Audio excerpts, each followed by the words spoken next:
Anin Nawas ibni Sim'an radhiyallahu ta'ala anhu qala sa'altu Rasulullah sallallahu alaihi wasallam 'anil birri wal ismi faqala al-birru husnul khuluq wal ismu ma haka fi sadrik wa karihta an yattali'a alaihi nas. Kalau kita baca hadis ya, boleh kita membaca tidak dengan idgham seperti tadi an yattali'a, atau juga kita dalam membaca ayat, jika kita menyebutkan ayat bukan dalam mengaji ya, boleh. Akhrajahu Muslim, diriwayatkan oleh Imam Muslim rahimahullah. Baik, hadis ini yang ketiga dari Nawas bin Sim'an, adalah seorang sahabat Nabi sallallahu alaihi wasallam, tapi bukan sahabat yang 6 orang tadi ya. Baik, kita lihat hadis ini yang ketiga, ini tentang makna albir dan al-ismu. Di dalam Al-Quran juga ada itu, di dalam Al-Maidah ayat yang kedua ya, wala ta'awanu 'alal ismi wal 'udwan. Makna ismun ada juga, makna bir juga ada, wa ta'awanu 'alal birri wat taqwa. Ayat lafaz sebelumnya, ayat yang sama ya. Kata beliau, An-Nawas bin Sim'an radhiyallahu anhu, beliau bertanya kepada Nabi sallallahu alaihi wasallam, sa'altu Rasulullah sallallahu alaihi wasallam, aku bertanya kepada Nabi sallallahu alaihi wasallam tentang makna al-bir dan al-ismu. Al-birru dan al-ismu.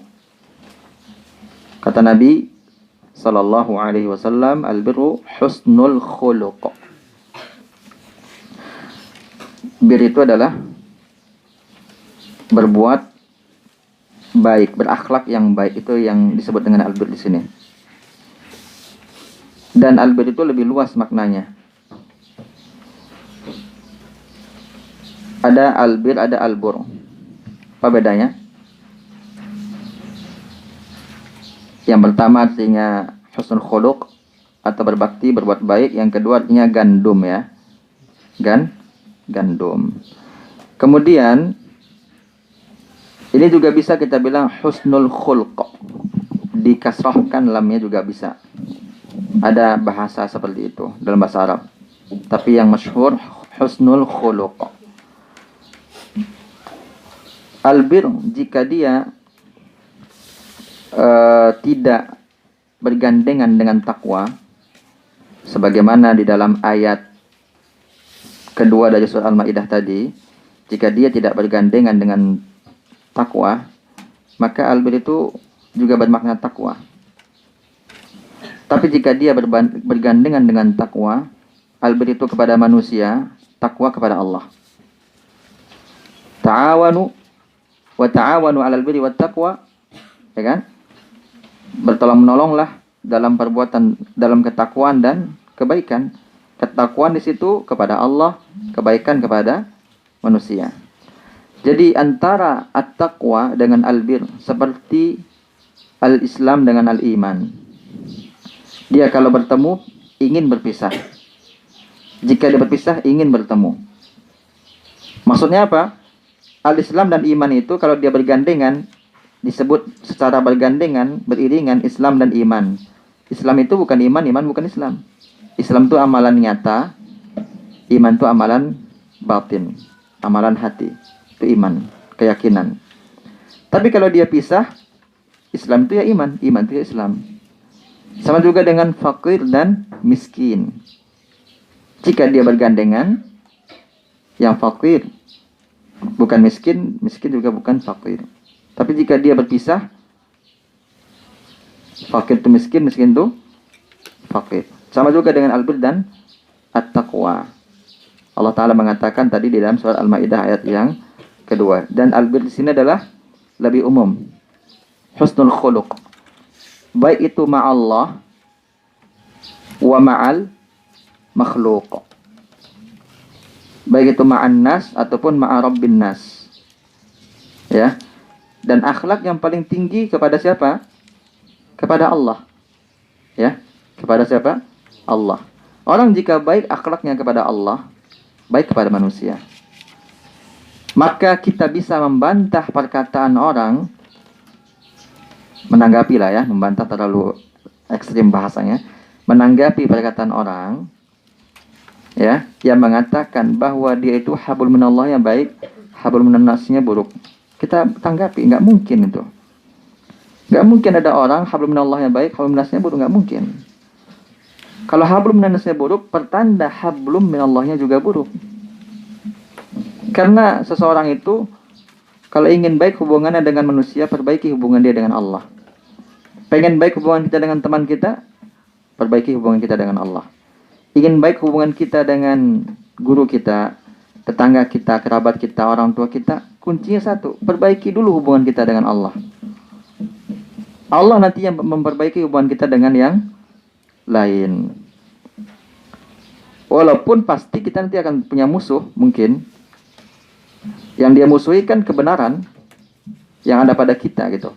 Bukan berarti yang kita maksud ini hubungan baik itu orang beriman sesama orang beriman.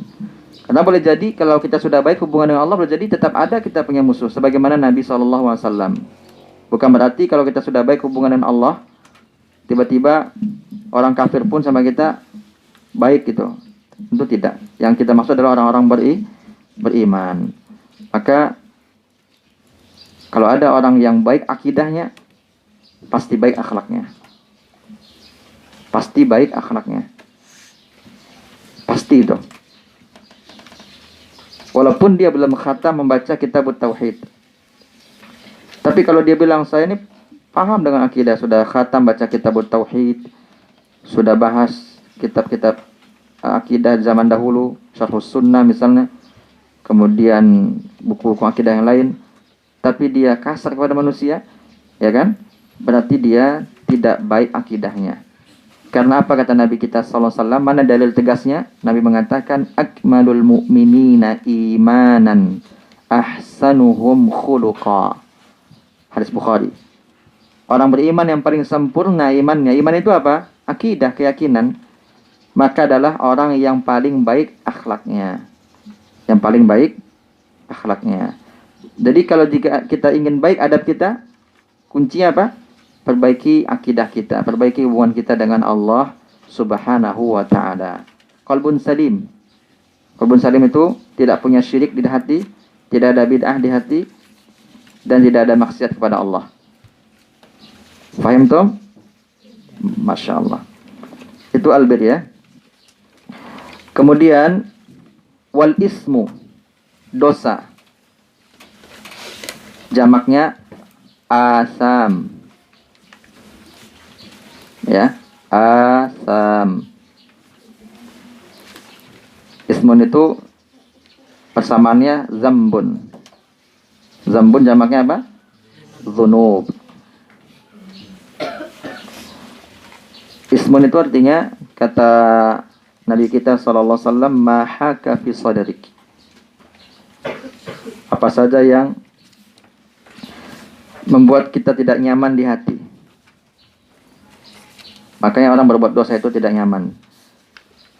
Siksaan pertama kali yang Allah berikan kepada pendosa adalah hatinya nggak tenang. Itu siksaan pertama kali.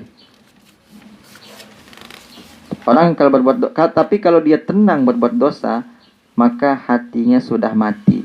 Qalbun mayyit. Ya, ada hati yang mati, ada. Hati sudah mati.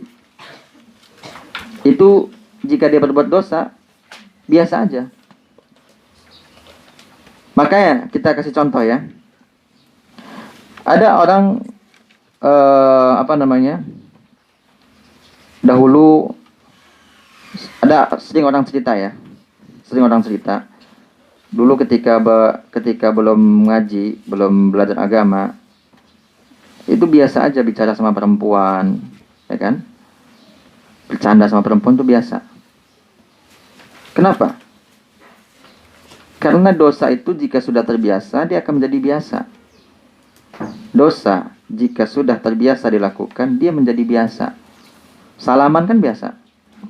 Laki-laki sama perempuan dulu, mereka mungkin belum belajar agama ya. salaman itu biasa. Setelah dia belajar agama, dia pengen menjaga dirinya dengan melakukan sunnah Nabi, menikah. Kenapa? Karena dia sudah tahu itu tuh dosa gitu. Sudah nggak biasa lagi. Dulu dia biasa melakukan salah berjabat tangan dengan perempuan, bercanda. Setelah dia belajar agama, itu nggak biasa lagi. Karena hatinya sudah hidup. Hatinya sudah hidup. Ketika dia berdosa, hatinya mati. Maka orang-orang berbuat dosa itu biasa aja merokok depan orang ramai biasa, ya kan?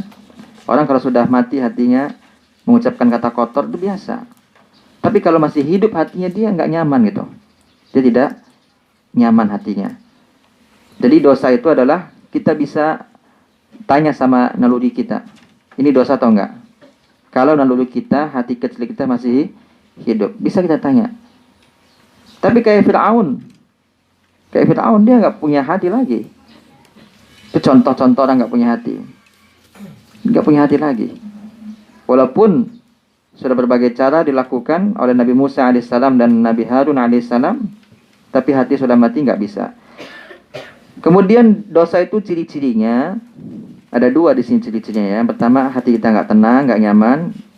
Kemudian yang kedua, wa karihta an yattali'a alaihin nas. Dan engkau nggak suka orang melihat itu. Nah sekarang tanda orang hati mati, merokok kan biasa kan? Berarti hati mati.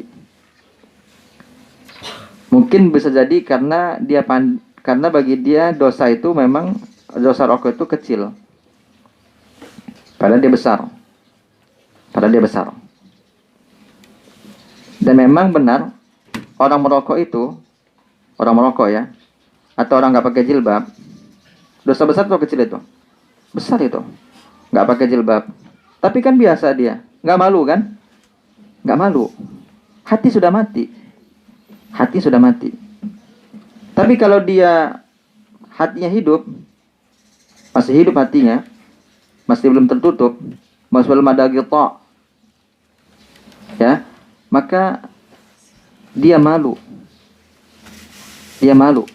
Masih ada malu. Dia nggak akan mau auratnya terlihat. Maka beruntunglah orang-orang yang di dalam hati masih ada dua ini. Yang pertama, tidak nyaman dia. Yang kedua, malu. Ketika dia bermaksiat, orang melihat dia. Berarti hatinya masih hidup. Tapi jangan hanya bertahan dengan ini. Dia mesti meninggalkan itu. Maksudnya apa? Meninggalkan perbuatan dosa. Dan perbedaan kita dengan para sahabat dahulu, para ulama tabi'in tentang dosa ini, para as-salafus salih dahulu, mereka jika melakukan dosa kecil, bagi mereka itu ibarat jibal, ibarat gunung, berat bagi mereka dosa kecil itu. Sedangkan kita dosa besar sekarang ibarat lalat yang lewat di depan mata kita, kita usir. Biasa aja. Maka hendaknya kita jangan meremehkan dosa kecil. Ya. Karena meremehkan dosa kecil merupakan dosa besar. Iya. Meremehkan dosa kecil, terus menerus juga berbuat dosa kecil, al-israr 'ala as-shaghair kabair. Terus menerus melakukan dosa kecil adalah kabair, dosa besar. Kemudian kata para ulama, la tanzuru ila sigharil ma'siyah. Jangan lihat kepada kecilnya maksiat. Walakin unzuru ila man asait. Tapi lihatlah, perhatikanlah, renungkanlah, engkau bermaksiat kepada siapa? Kepada yang maha besar. Kita bermaksiat kepada yang maha besar. Jadi jangan kita remehkan, ini kan dosa kecil. Memang benar ada pembagian dosa kecil dan dosa besar. Ada pembagian, itu benar. Tapi jangan kita remehkan dosa kecil. Apalagi dosa besar. Ya. Jadi dosa ada berapa? 2. Dosa kecil dan dosa besar. Dosa besar juga ada 2 lagi. Ada dosa yang paling besar, ada dosa besar. Paling besar, syirik. Dosa besar yang di bawah paling besar ada 7. Sebagaimana dalam hadis as-sab'ul mubiqat. Ya, ada 7. Dosa kecil kita nggak boleh remehkan, dosa besar apalagi. Sekarang apa beda dosa kecil dengan dosa besar? Apa bedanya? Ada yang tahu? Apa bedanya? PR ya? Nanti sore jawab. Nanti sore jawab. PR. Apa beda dosa kecil dengan dosa besar? Atau kita jawab sekarang. Supaya fokus hadis yang berikutnya. Nanti kena mikir beda dosa besar dengan dosa kecil, nggak fokus. Baik, dosa kecil itu dia tidak diancam dengan ancaman akhirat. Sedangkan dosa besar diancam dengan ancaman akhirat. Itu aja bedanya. Kalau kata orang Arab, laisa lahu haddun fil akhirah. Itu dosa kecil. Ammal kabair lahu haddun fid dunya wa fil akhirah.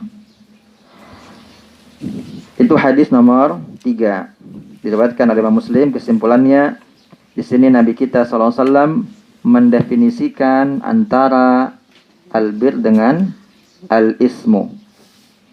Albir itu baik, al-ismu adalah dosa.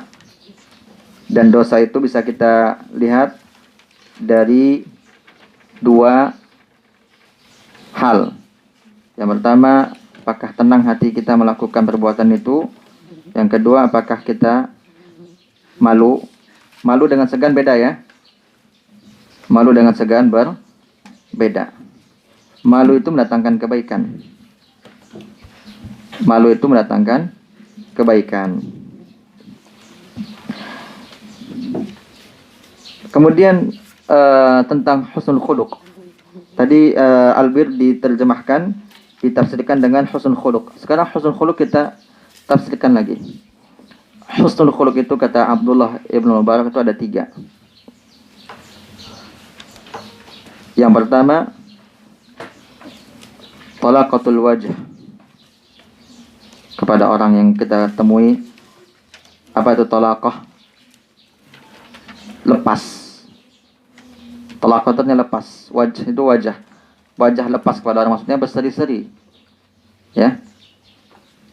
Talaqah itu lepas, makanya cerai itu bahasa Arabnya apa? Talaq, ya kan?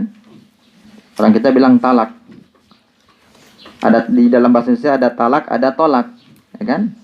Tolak itu ya jangan diambil. Tolak aja, kan dilepas itu. Bahasa Arab itu kan? Jadi banyak sekali bahasa Indonesia diambil dari bahasa Arab.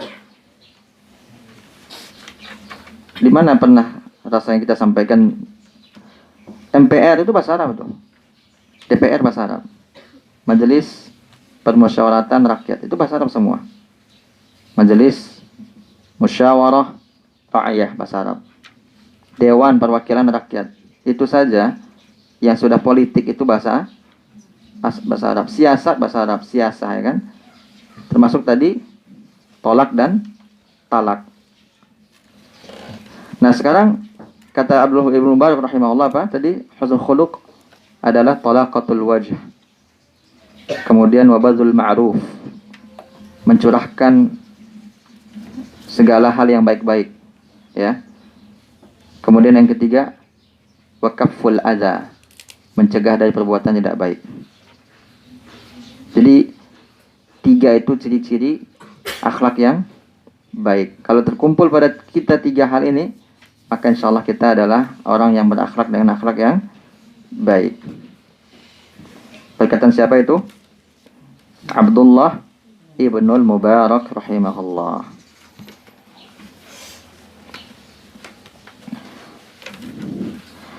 Tadi kita sebutkan tentang dosa ya. Dosa itu ada berapa tandanya?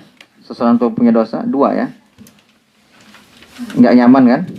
Yang kedua, bisa kita buat rumus di situ bahwa dosa itu punya 2 tanda. Yang pertama tanda internal, yang kedua tanda eksternal. Ini bukan memori ya. Internal, tanda yang bersifat dari dalam. Nggak tenang kan, dalam kan? Yang kedua, tanda yang datang dari luar. Dia nggak suka orang lihat dia. Berarti dia ekstern gitu. Ada tanda yang datang dari dalam, ada tanda yang datang dari luar. Kalau ada dua tanda ini atau salah satunya, berarti dia sedang melakukan perbuatan dosa. Sekarang kita duduk seperti ini, tenang nggak hati kita? Tenang kan? Malu gak kita orang datang ke sini lihat kita? Enggak kan? Karena kita sedang berbuat yang baik. Coba sekarang kita lagi dengar musik misalnya, atau lihat yang nggak baik, malu gak kita orang lihat kita? Malu, karena dia sedang berbuat dosa. Nah, itu ciri-cirinya ada tanda yang datang dari dalam, dan itu satu tandanya. Ada tanda yang datang dari luar, dan juga satu digabung menjadi dua. Berdasarkan hadis ini ya. Ini teka-teki syariah ya, bukan konvensional ya. Apa ibadah? Ibadah yang dia dikerjakan oleh satu orang, maka di saat yang sama tidak ada yang bisa mengerjakannya. Si fulan sedang beribadah, atau Abdullah sedang beribadah di waktu pukul 10 malam tepat misalnya. 10 malam tepat. Maka kalau Abdullah sedang beribadah, siapapun di dunia nggak bisa beribadah. Ibadah apa itu? Paling belakang? Ibadah hati? Bukan. Apa?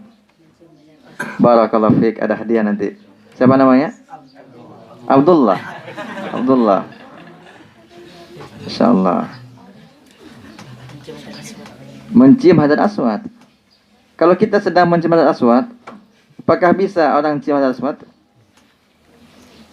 Kepala kita yang kena cium nanti. Karena hajar aswad sebesar kepala kita kan? Siapa yang sudah pernah mencium? Mudah-mudahan Allah mudahkan ya. Ada yang sudah pernah? Umroh? Ada? Mudah-mudahan Allah mudahkan semuanya pergi umroh. Baik, kita lihat hadis yang keempat terakhir sebelum jam 11. An Ibnu Mas'ud radhiyallahu anhu qala, dari Ibnu Mas'ud radhiyallahu taala anhu qala. Siapa nama Ibnu Mas'ud? Abdullah. Ya. Kalau kita ketemu nanti dalam hadis sebutkan an Abdillah misalnya, maka itu Ibnu Mas'ud maksudnya. Abdullah kan banyak nama sahabat Nabi. Yang terkenal ada 4 orang. Dikumpulkan oleh para ulama, ada 4 Abadillah. Sebenarnya banyak, lebih dari 4 gitu. Tapi yang disebut oleh ulama 4 kalau dalam buku-buku tafsir ya. Nah, sekarang kalau kita baca dalam hadis dari Abdullah, nggak disebut Abdullah siapa, bin siapa, pastikan itu Ibnu Mas'ud. Karena pembeda dengan Ibnu Mas'ud dengan Ibnu Umar adalah, kalau Ibnu Umar biasanya pakai Ibnu Umar. Nggak mungkin an Abdillah itu artinya Abdul bin Umar, itu nggak mungkin. Itu rumus dari para ulama hadis ya. Baik. An Ibnu Mas'ud radhiyallahu anhu qala, dari Ibnu Mas'ud radhiyallahu taala anhu qala, beliau adalah seorang sahabat muhajir atau ansari. Muhajir ya. Beliau mengatakan, qala Rasulullah sallallahu alaihi wasallam, Nabi kita SAW bersabda, idza kuntum salasah, apabila kalian bertiga ya, atau lebih dari 3. Sebentar, bukan lebih dari 3, bertiga maksudnya ini. Ulama tidak menyebutkan lebih dari 3 dalam penjelasannya. Fala yatanajasnani dunal akhar, maka tidak boleh 2 orang saling berbisik dan meninggalkan yang satunya lagi. Adab ini. Jadi kita sedang bertiga dengan teman kita. Satu si namanya Abdullah, Muhammad dan Zaid. Maka Abdullah dengan Muhammad jangan berbisik sehingga Zaid nanti merasa tidak nyaman. Ya, dia akan boleh jadi berburuk sangka. Yang dibisikinya mungkin tentang dia gitu. Maka ini adab yang sangat baik. yang harus kita perhatikan. Jangan sampai kita berbisik dengan teman sebelah kita, yang ketiga kita tidak membawanya. Tentu kalau bertiga nggak berbisik namanya. Berbisik itu berdua ya. Maka jangan sampai kita berbisik dengan teman yang kedua, dengan teman kita yang pertama, teman kita yang kedua, yang ketiga kita tinggalkan. Hatta takhtalitu bin nas. Sampai kalian berbaur dengan manusia, maksudnya sampai kita bisa tidak berbisik dengan satu orang, tapi kita membawa semua orang berbicara dengan kita itu. Bin ajli anna dzalika yuhzinuhu, karena hal itu membuat dia sedih. Ya sudah pasti kalau ada, jangankan dalam hadis ini sudah pasti ya, kalau terjadi pada diri kita, kita sedang bertiga, teman kita berbisik dengan teman kita yang lain, kita pasti sedih. Maka jangan sampai kita pun membuat teman kita sedih dengan berbisik kepada teman yang lain. Jadi di dalam hadis ini kita mendapatkan adab yang diajarkan oleh Nabi kita sallallahu alaihi wasallam, sampai kita jika ingin berbicara dengan teman pun dilarang kita berbisik-bisik, karena itu akan menyedihkan teman yang lain. Ini adalah hadis yang keempat.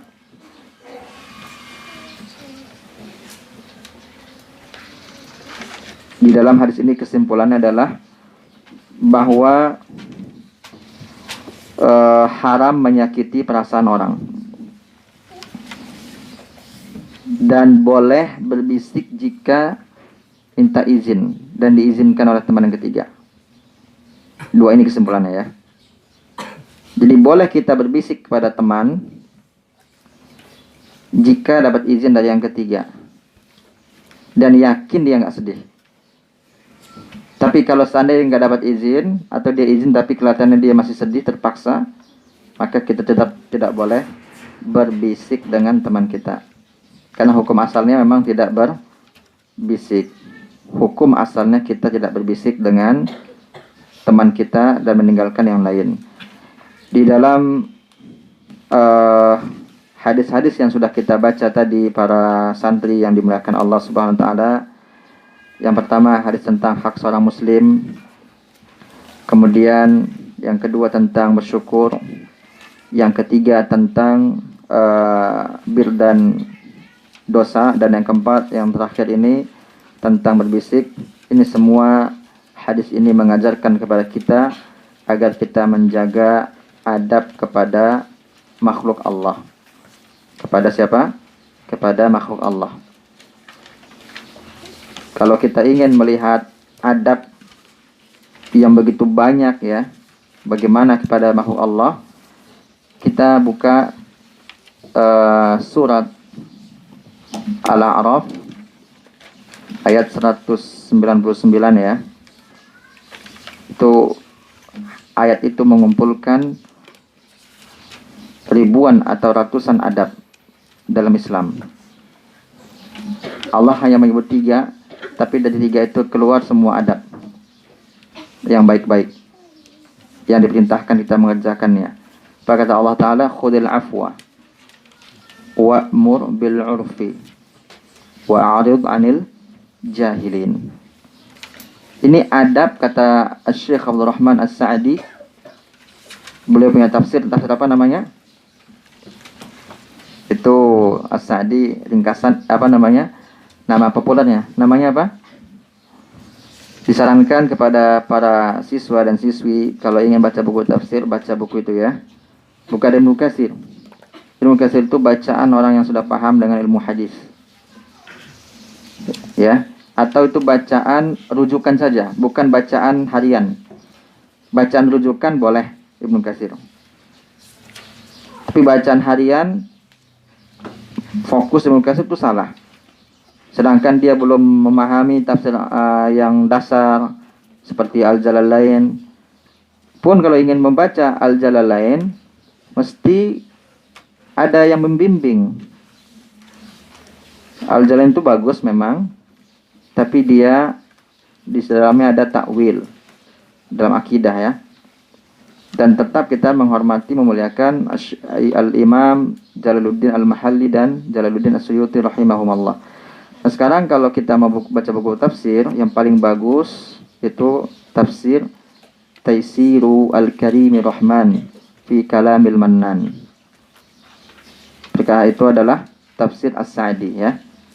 Cuma sejilid kalau bahasa Arabnya. Mungkin bahasa Indonesia juga ada sejilid atau 2 jilid.